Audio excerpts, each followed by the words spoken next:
बघा 1 मे पासून मराठी अनिवार्य आहे. मराठी पाहिजे. बघा मी पण गाववाले, मी हा. माझं गाव काशी बनारस, पण मराठी कंपल्सरी केलं पाहिजे. आरामात. इथे या, इथे या, हा. किती वर्षापासून तुम्ही मी लहानपासून आहे. मराठी तर पाहिजे मुंबईमध्ये. जर मराठी नाही तर मुंबईमध्ये काय नाही. आता बघा मी भाई आहे, बघा टोपी कशी लावली आहे, असंच पाहिजे. म्हणतात खूप की असं आम्ही जसे 50 वर्ष झाले वयाने, तर ते आता कसा शिकून घेणार हे 2 एकदम. वर्षाचं काम आहे. पण आता 1 मे पासून रूल आहे ना, हा रूल आहे. ते तर कसं इतका लवकर कसं शिकून घेणार? शिकणार हो, हॅबिट टाक तर शिकणार असं आहे. पण कुठे ना कुठे आरटीओ मध्ये खरंच मराठीचा हे घेतात की अंडर द टेबल करून सोडून देतात? थोडीफार चान्स देणार, पण तरी पण त्याच्या मागे लागलं पाहिजे ना.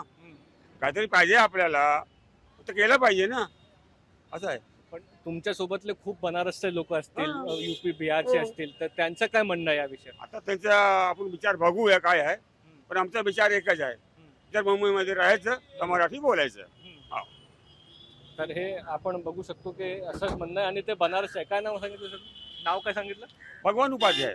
भगवान उपाध्याय जेव्हा मुंबईत आले असतील तेव्हा मराठी येत नसेल त्यांना कदाचित. नाही, आता नाही. तुम्ही शिकून घेतलं. नाही, ते इथे जन्मपासून आहे ना. जन्मापासून हो मूळचे ते बनारसचे आहेत, हो, पण जन्मापासून हो. मुंबईमध्ये. माझ्या कर्मभूमी आणि जन्मभूमी दादर आहे आणि मातृभूमी काशी बनारस. बाकीचे जे लोक आहेत त्यांना पण तुम्ही सांगू शकतात ना हो, की सांगणार.